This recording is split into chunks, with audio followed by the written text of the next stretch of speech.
Selanjutnya pemirsa, Presiden Prabowo Subianto mengakui program besar seperti Koperasi Desa Merah Putih masih banyak kekurangan serta penyelewengan dan penyimpangan.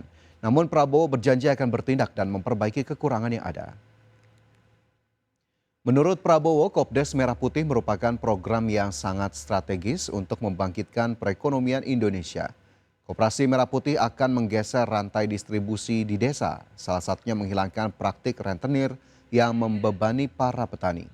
Begitu juga soal rantai pasok yang membebani petani, sehingga keuntungan mereka sedikit namun harga yang diterima konsumen tinggi. Prabowo meyakini dengan adanya Kopdes Merah Putih, rantai pasok bisa dipangkas dan petani bisa lebih banyak mendapat untung. Begitu juga konsumen bisa lebih murah mendapatkan hasil tani. Tadi adalah untuk menghilangkan rentenir. Rentenir itu hidupnya adalah dengan mengisap darahnya petani kita.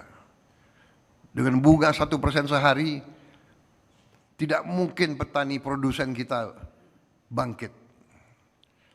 Tadinya tujuannya itu, ternyata kita menemukan bahwa rantai pasok ini bisa memicu, menghemat ratusan triliun rupiah.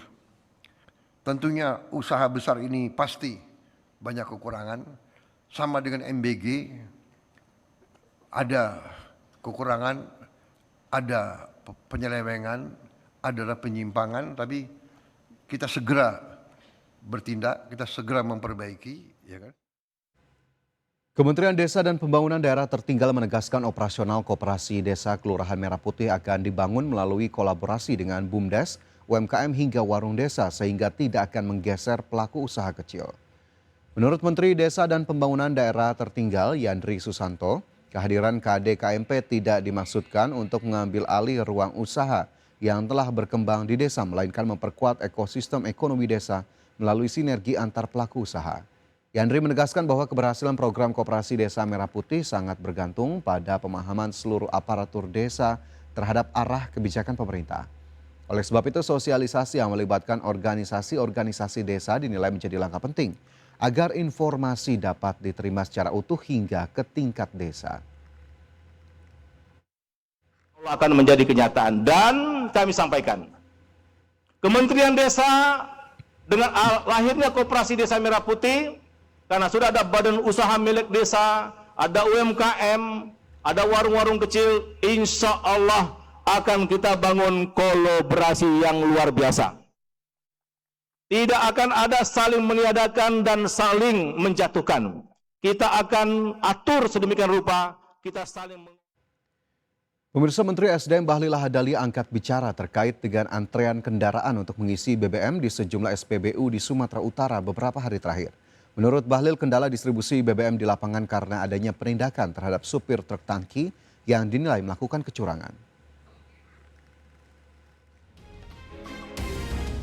Menteri SDM Bahlil Lahadalia memastikan pasokan bahan bakar minyak nasional dalam kondisi aman di tengah antrian panjang kendaraan di sejumlah stasiun pengisian bahan bakar umum di Sumatera Utara dalam beberapa hari terakhir. Pemerintah menegaskan antrian tersebut bukan dipicu oleh keterbatasan stok BBM, melainkan gangguan pada proses distribusi. Tak hanya itu, Bahlil juga mengatakan cadangan BBM nasional saat ini berada di atas batas minimum yang ditetapkan pemerintah sehingga kebutuhan masyarakat tetap dapat terpenuhi. Secara kebutuhan BBM kita, cadangan kita di atas standar minimum nasional. Amanlah. Masalah kemarin itu adalah masalahnya sopir. Tapi itu kan urusan Pertamina sebenarnya, urusan Patra Niaga. Tidak ada peraturan Menteri SDM yang mengatur sopir sakit terus kena apa, nggak ada ya. Bahlil menegaskan gangguan distribusi BBM di Sumatera Utara telah ditangani dan penyaluran kepada masyarakat mulai kembali normal. Ia juga menegaskan bahwa peran Kementerian ISDM adalah sebagai regulator, sedangkan pelaksanaan distribusi BBM menjadi tanggung jawab Pertamina. Dari Jakarta, Adi Firmansyah, IDX Channel. Senada dengan Menteri SDM Bahlil Lahadalia, Wakil Direktur Utama PT Pertamina Oki Muraza menjelaskan persoalan antrian BBM yang terjadi di SPBU Sumatera Utara tidak berkaitan dengan ketersediaan pasokan BBM. melainkan adanya dugaan tindakan kecurangan atau fraud yang dilakukan oleh oknum pengemudi armada pengangkut BBM sehingga mempengaruhi kelancaran distribusi. Untuk mengatasi hal tersebut, Pertamina telah mengambil tindakan terhadap oknum pengemudi yang diduga melanggar ketentuan operasional tanpa melakukan pemutusan hubungan kerja secara massal. Oki mengungkapkan distribusi BBM di Sumatera kini berangsur lancar setelah distribusinya turut dikawal oleh pihak TNI. Pertama-tama seperti disampaikan oleh Pak Wamen bahwa pasokan aman Pak Menteri, rekan-rekan semua. Jadi pasokan BBM semuanya aman. Di Sumatera Utara itu yang menjadi kendala memang adalah laporan fraud. Kemudian fraud dari supir atau driver, yang kemudian dari perusahaan itu cucu perusahaan kami itu memberikan peringatan dan juga melakukan penindakan. Jadi tidak ada pemutusan hubungan kerja massal di situ, hanya memberikan punishment kepada driver yang memang tidak memenuhi ketentuan. Pemirsa, Kepala Badan Gizi Nasional Nani S. Deang resmi mengundurkan diri sebagai pucuk pimpinan pelaksanaan program makan bergizi gratis. Nani beralasan mundur untuk pengobatan penyakit jantungnya di luar negeri. Pengunduran diri Nani S. Deang resmi diumumkan pada hari ini Rabu 22 Juli 2026 setelah mendapat persetujuan dari Presiden Prabowo Subianto. Nani menjelaskan bahwa pengunduran dirinya berkaitan dengan upaya menjalani pengobatan jantung di luar negeri. Menurut Nani, Presiden Prabowo juga sudah menyetujui surat pengunduran dirinya sebagai Kepala BGN. Namun menurutnya Presiden masih meminta dirinya untuk turut serta terlibat dalam pengawasan pelaksanaan makan bergizi gratis di seluruh daerah. Rencananya Presiden segera membentuk Dewan Pengawas Khusus Makan Bergizi Gratis dan peran Nani S. Deang digadang-gadang akan menduduki Ketua Dewan Pengawasan Badan Gizi Nasional. Kembali bersama kami dalam IDX First Session Closing, pemirsa. PT Alpha Energi Investama Tbk tidak mengalokasikan anggaran biaya eksplorasi hingga Juni 2026. Seluruh program eksplorasi batubara di Blok M dan Blok N telah resmi dinyatakan rampung. PT Alpha Energi Investama Tbk dipastikan tidak mengalokasikan alokasi biaya eksplorasi hingga periode Juni 2026. Keputusan ini diambil setelah seluruh kegiatan eksplorasi infill batubara di Blok M dan Blok N tuntas dikerjakan.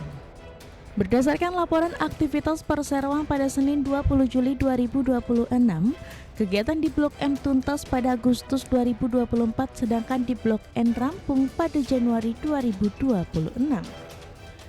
Anak usaha yakni PT Alvara Delta Persada juga belum memiliki rencana eksplorasi lanjutan dalam waktu dekat.